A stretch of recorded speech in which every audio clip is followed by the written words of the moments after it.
The axe stopped mid-swing.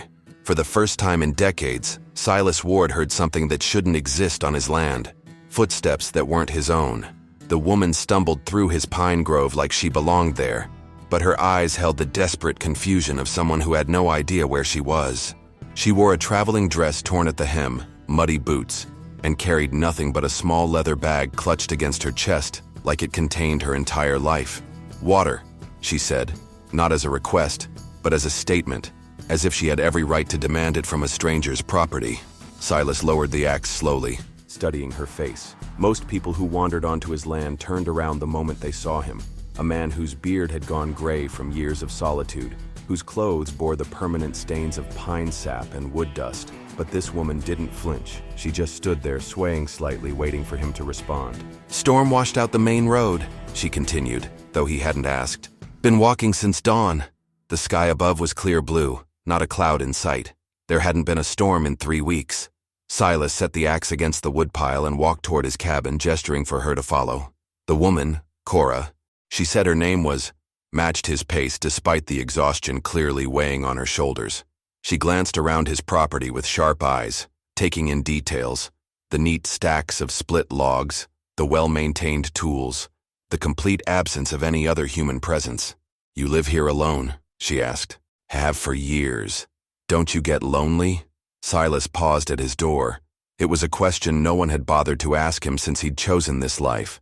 Most people assumed a man who lived in isolation either couldn't handle civilization or was running from something. They weren't wrong on both counts. "Lonely's different from alone," he said, pumping water into a tin cup from the well beside his porch. Cora drank like she hadn't seen water in days, though if she'd truly been walking since dawn, she couldn't have been that desperate yet. When she finished, she set the cup down and looked directly at him. "I need to reach Silver Creek before nightfall." Silver Creek was 2 days' ride south, through terrain that would challenge even experienced travelers. On foot, especially for a woman clearly not prepared for wilderness travel, it was impossible. "Silver Creek's not a place you reach in one day," Silas said. "Then I'll need somewhere to stay tonight." It wasn't a question. This woman had walked onto his property, made demands, and now expected hospitality from a man who hadn't shared his space with another human being in over 20 years. But something in her voice suggested she already knew he would say yes. And that was the part that bothered him most, because somehow she was right. Inside the cabin, Cora moved with the familiarity of someone who had studied every corner before arriving. She didn't ask where to sit.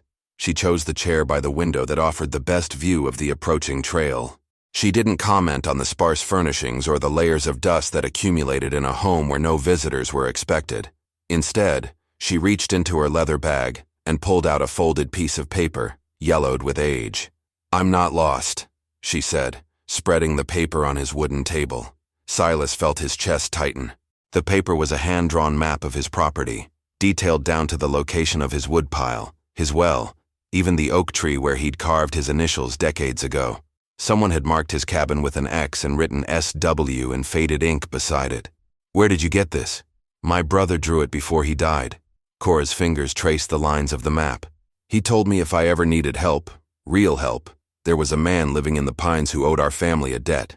The room seemed to shrink around Silas.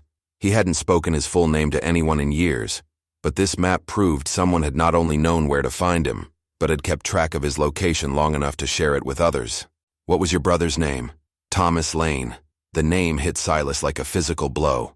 Thomas Lane, the young man whose life Silas had saved during a mine collapse in Silver Creek, back when Silas still lived among people, back when he still believed in the goodness of community. But Thomas had died 3 years later in another mining accident, and Silas had attended the funeral, had met the family, had looked into the eyes of Thomas's younger sister.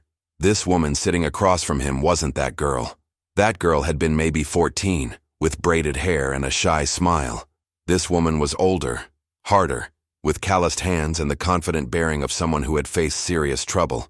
"Thomas Lane's sister was named Clara, not Cora," Silas said slowly. The woman's composure cracked for just a moment, a quick tightening around her eyes, a pause before she spoke. Then she smiled, but it was the smile of someone who had been caught in a lie and decided to try a different approach. "Clara was my given name. I go by Cora now." "Why?" "Because Clara Lane is wanted for questioning in 3 territories. And Cora Lane is just a woman trying to reach Silver Creek. Silas pushed back from the table. Everything about this situation was wrong. The convenient story, the detailed map, the way she'd orchestrated her arrival. But the map was real, and the name Thomas Lane was real, and the debt he owed to that family was real. What kind of questioning? Cora folded the map and slipped it back into her bag. The kind that ends with a rope if they catch me. Outside, the sound of approaching horses echoed through the pine trees. 3 riders emerged from the tree line, their horses moving with the deliberate pace of men who had been tracking something for a long time. Silas recognized the type immediately. Bounty hunters, not lawmen. Their clothes were too clean, their weapons too well maintained, their movements too coordinated for desperate outlaws but too calculating for honest peace officers. "Back room," Silas whispered to Cora, pointing toward a door behind his kitchen area. "Stay quiet." She didn't argue, gathering her bag and disappearing through the doorway just as boots hit the wooden steps of his porch. Silas took his time answering their knock, counting to 10 before opening the door with the deliberate slowness of a man who hadn't expected visitors in years. "Afternoon," said the lead rider, a lean man with pale eyes and a badge that looked recently polished. "We're tracking a woman traveling alone. Goes by Clara Lane but might be using other names. You seen anyone matching that description?" Silas leaned against his doorframe, projecting the image of a hermit annoyed by unexpected company. "Don't see many people out here. What's she supposed to have done? Theft, fraud, maybe murder, depending on what we find when we catch up to her." The man's eyes swept over Silas's property, taking in the woodpile, the well, the complete absence of any signs of recent visitors. "She's been moving through these mountains for 3 days. Trail goes cold about 2 miles south of here. Mountains are big, easy to get lost." "Sure are." The leader dismounted, his boots crunching on the pine needles scattered around Silas's cabin. "Mind if we take a look around? Just to be thorough." It wasn't really a question. The other 2 riders had already spread out, one moving toward the woodshed, the other circling around back toward the room where Cora was hiding. These men knew what they were doing. They'd cornered their prey before. "Free country," Silas said, though every instinct told him to grab his rifle and end this conversation before it went further. The leader pushed past him into the cabin, his trained eyes immediately cataloging every detail. 2 cups on the table instead of 1. The chair by the window still warm from recent use. Boot prints in the dust that were too small to belong to a man of Silas's size. "Interesting," the man said, running his finger along the edge of the table where Cora had spread her map. "Looks like you've had company recently." Silas felt the weight of the decision settling on his shoulders. He could tell the truth, hand over the woman who had lied to him about her identity, who was clearly running from something serious enough to bring professional hunters to his door.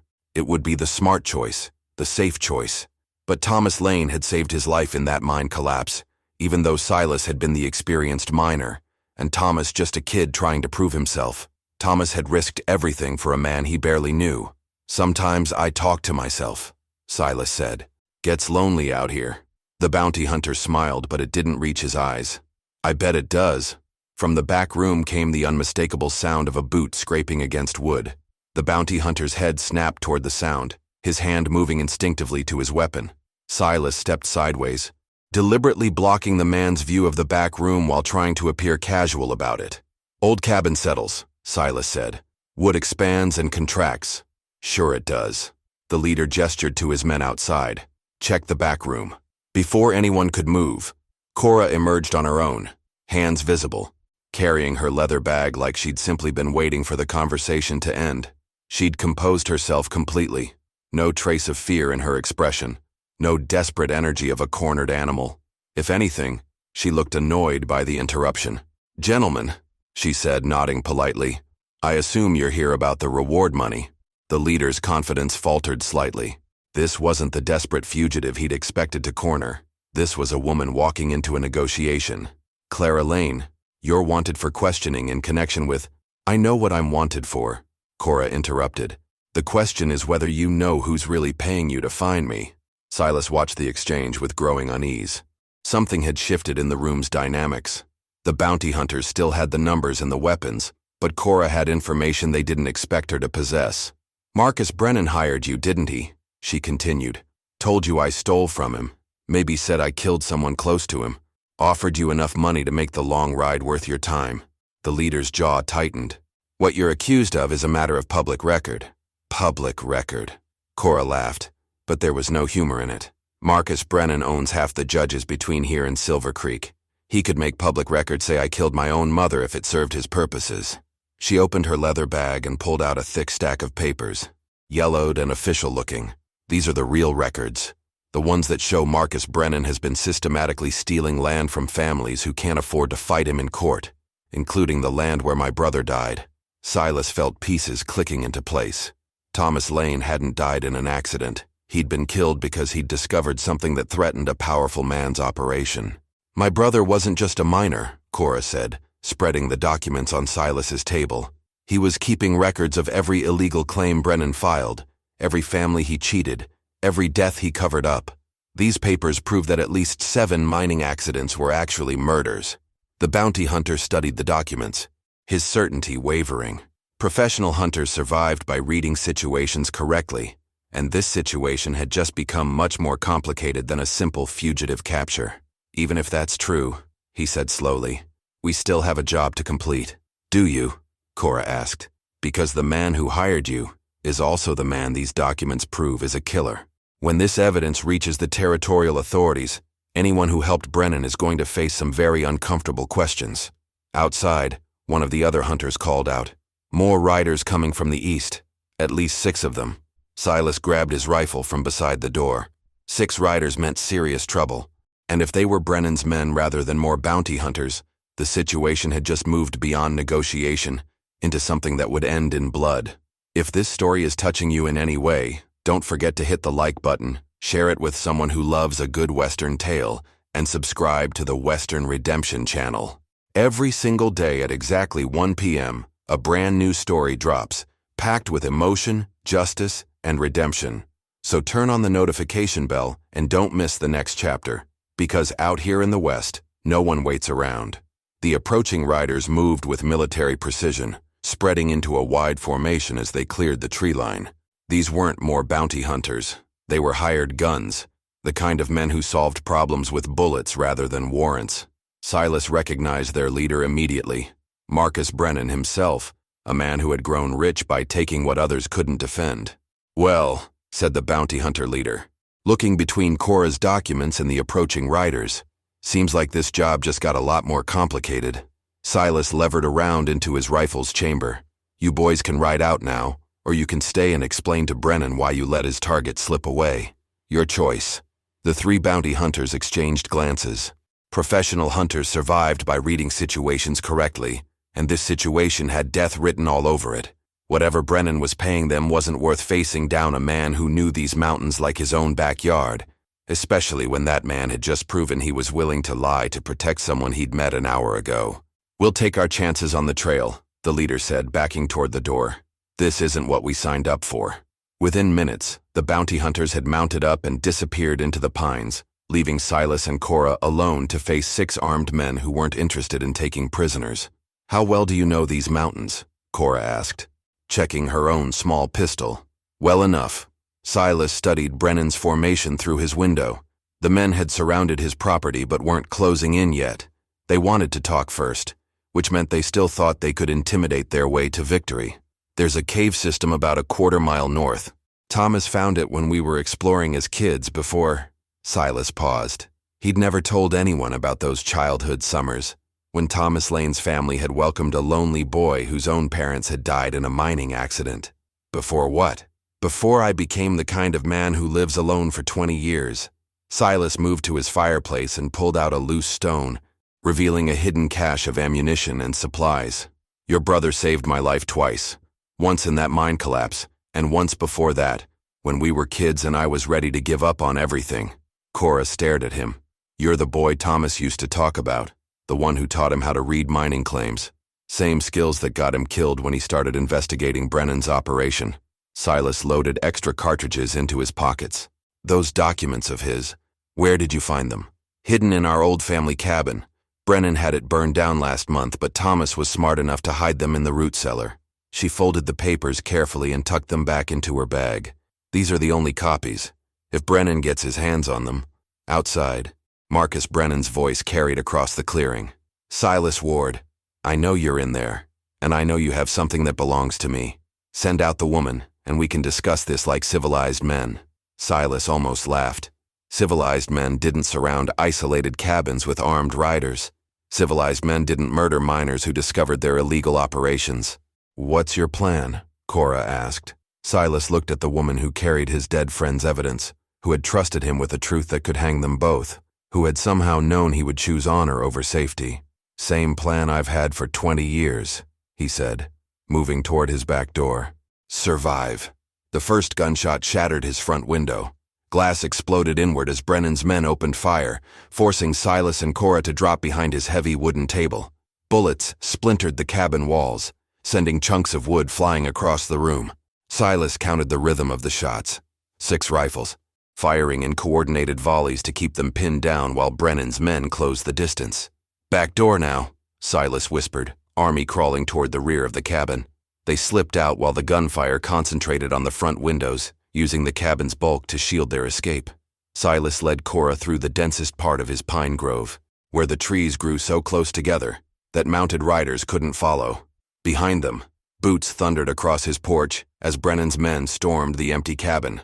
"Spread out," Brennan's voice carried through the trees. "They can't have gone far on foot." Silas guided Cora up a steep ridge, where decades of cutting timber had left him with intimate knowledge of every rock outcropping and hidden trail. The cave entrance was concealed behind a fallen tree, invisible unless you knew exactly where to look. They squeezed through the narrow opening, just as the sound of pursuing boots echoed up the hillside. Inside, the cave opened into a larger chamber where Thomas Lane had carved their initials into the rock wall during those long-ago summers. Silas lit a small torch from his emergency supplies, revealing a space that extended deep into the mountain. "How far back does this go?" Cora asked, catching her breath. "Far enough. There's another entrance about 2 miles north. Comes out near a creek where we can lose our trail." Silas studied her face in the flickering torchlight. "But first I need to know what's really in those documents. Brennan didn't bring 6 men just to recover evidence of land fraud." Cora opened her bag and pulled out a smaller set of papers, separate from the mining records. Thomas discovered that Brennan isn't just stealing land, he's been selling it to railroad companies that don't exist yet. He's buying up territory based on inside information about where the next rail lines will be built. That's worth killing for, but not worth this much trouble. It is when one of those railroad companies belongs to territorial officials who are supposed to be investigating Brennan's activities. She handed him a letter bearing an official seal. Thomas found correspondence proving that Judge Morrison and Sheriff Daniels are Brennan's silent partners. Silas felt the weight of the revelation settle over him. This wasn't just about land grabbing or even murder. This was about corruption that reached the highest levels of territorial government. Men with that much power wouldn't stop at burning down a hermit's cabin. Outside the cave, voices echoed off the rock walls. Brennan's men had found the entrance. "Ward!" Brennan's voice boomed into the cavern. "I know you're in there. Let's end this like reasonable men. Send out the woman and the documents, and you can go back to your quiet life. And if I refuse, then I'll bury you both in that cave and tell the territorial authorities that you were accomplices in Clara Lane's crimes. Either way, those documents never see daylight." Cora gripped Silas's arm. "There's something else." Thomas hid a complete duplicate set of these papers in Silver Creek, with instructions to release them if anything happened to our family. But only I know the location. So you're not just carrying evidence. You're the only person who can access the backup, which means Brennan can't afford to let me die until he finds those papers. She looked toward the cave entrance where torchlight flickered as Brennan's men prepared to come inside. "But he also can't let me live once he has them." The sound of boots on stone grew closer. They had maybe 5 minutes before the cave became a trap rather than a refuge. Silas made his choice in the span of a heartbeat. 20 years of isolation had taught him that sometimes the only way to win was to change the rules of the game entirely. "Brennan!" he called toward the cave entrance. "You want to talk? Come in here yourself. Leave your men outside." "I'm not that foolish, Ward." "Then you're not that smart either." Silas raised his voice so it echoed throughout the cavern. "Because I'm sitting next to enough mining explosives to bring down half this mountain." It was a bluff, but a believable one. Every experienced miner knew how to handle dynamite, and a man who'd lived alone for decades would certainly keep emergency supplies cached in secure locations. The sound of boots on stone stopped abruptly. Cora stared at him in the torchlight. "Do you actually have explosives?" "No, Silas whispered. "But I have something better. I know these caves better than any man alive, and Brennan is about to make the biggest mistake of his life." He guided Cora deeper into the cavern, toward a section where the walls narrowed into a bottleneck that could only be passed single file. Behind them, Brennan's frustrated voice echoed off the rock walls. "Ward, don't be a fool. Those explosives will kill you both. Better than letting you murder more innocent families," Silas called back, positioning himself where his voice would carry throughout the entire cave system. What Brennan didn't know was that these caverns had been used by miners for decades before the veins played out. More importantly, they connected to an abandoned mine shaft that emerged directly behind the Silver Creek Courthouse, the one place in the territory where Judge Morrison and Sheriff Daniels couldn't control what happened to evidence. "There's a federal marshal in Silver Creek," Cora whispered as they moved through the narrow passage. "Thomas mentioned him in his letters. Marshal Hayes, investigating territorial corruption. Then that's where these documents need to go." Silas led her through a series of connected chambers that would take them miles underground, far from Brennan's reach. "But first, we need to make sure Brennan can't follow us or claim we never existed." They emerged from the cave system 2 hours later, near a creek that would carry them downstream toward Silver Creek. Behind them, faint shouts echoed from the mountains as Brennan's men searched caves that extended for miles in every direction. But Silas wasn't done. Before leaving his mountain refuge, he'd taken one final precaution. Hidden in his cabin's root cellar were his own records. 20 years of observing who came and went through these mountains. Which men worked for which powerful interests, which accidents had seemed too convenient to be natural. Thomas Lane hadn't been the only one keeping track of Marcus Brennan's activities. "When we reach Silver Creek," Silas said, helping Cora across the stream, "we're not just delivering your brother's evidence. We're delivering mine, too." By sunset, they stood outside the federal courthouse where Marshal Hayes was preparing to close his office for the day. The lawman took one look at their travel-stained clothes and desperate expressions, then invited them inside. "Marshal," Cora said, placing 2 sets of documents on his desk, "we have evidence of murder, corruption, and conspiracy that reaches the highest levels of territorial government." Hayes examined the papers with growing amazement. "Where did you get all this?" "My brother died for it," Cora said, "and this man risked everything to help me bring it to you." Outside, the sound of approaching horses announced that their time was running out. Marshal Hayes moved with the swift efficiency of a man who had spent years waiting for exactly this kind of evidence. Within minutes, he'd locked the documents in his federal safe and dispatched riders to the territorial capital with copies of the most damning correspondence. By the time Brennan's men arrived at the courthouse, Hayes had already placed Judge Morrison and Sheriff Daniels under federal arrest. "You're too late, Brennan," Hayes called from the courthouse steps as 6 riders surrounded the building. "Your partners are in federal custody, and your activities are now a matter of federal record." Brennan dismounted slowly, his confident demeanor cracking for the first time. "You have no authority here, Marshal. This is territorial jurisdiction." "Not anymore." Hayes displayed a telegram that had arrived an hour earlier. "As of today, this entire territory is under federal investigation. Any interference with federal officers will be considered an act of rebellion against the United States government." Silas watched from the courthouse window as Brennan's men exchanged uncertain glances. Hired guns were dangerous when they had clear orders and good pay, but they became considerably less reliable when their employer's authority crumbled in real time. "I want Ward and the woman," Brennan said, but his voice lacked its earlier conviction. "Silas Ward and Clara Lane are under federal protection as witnesses in a corruption investigation," Hayes replied. "Anyone who threatens them will answer to me personally." The standoff lasted exactly as long as it took for Brennan to realize that his network of corrupt officials could no longer protect him. When 2 of his own men quietly rode away rather than face federal charges, Brennan finally understood that his empire had collapsed in a single afternoon. 3 months later, Silas stood outside the Silver Creek Courthouse as the territorial governor announced the results of the federal investigation. Marcus Brennan had been sentenced to life in prison for conspiracy and murder. Judge Morrison and Sheriff Daniels faced similar sentences. 17 families received compensation for illegally seized lands, and new federal oversight would prevent future corruption. "Thomas would be proud," Cora said, joining Silas on the courthouse steps. "He was always the brave one," Silas replied. "I just spent 20 years hiding in the mountains. But you came out when it mattered." Cora looked toward the mountains where Silas's cabin had been rebuilt with federal assistance. "What will you do now?" Silas considered the question. For 2 decades he'd lived in isolation, convinced that solitude was safer than community, that independence was preferable to connection. But the events of the past few months had reminded him that some debts could only be repaid through action, and some responsibilities required more courage than hiding. Clara Lane needs a partner to help run the mining operation she's inherited from her brother's estate, he said. I hear she's looking for someone who understands both mining claims and mountain survival. Cora smiled, the first genuine smile he'd seen from her since their first meeting. I hear Silas Ward is the best man for that job. Together, they walked toward the mountains where honest work awaited, where justice had finally prevailed, and where 2 people who had learned to survive alone discovered they could build something better together. Behind them, Silver Creek bustled with the energy of a community finally free from the corruption that had poisoned it for years. The debt to Thomas Lane had been paid in full. If you enjoyed this Western story, make sure to subscribe to our channel for more unforgettable tales from the frontier. We bring you new stories of courage, justice, and redemption from the Wild West every week.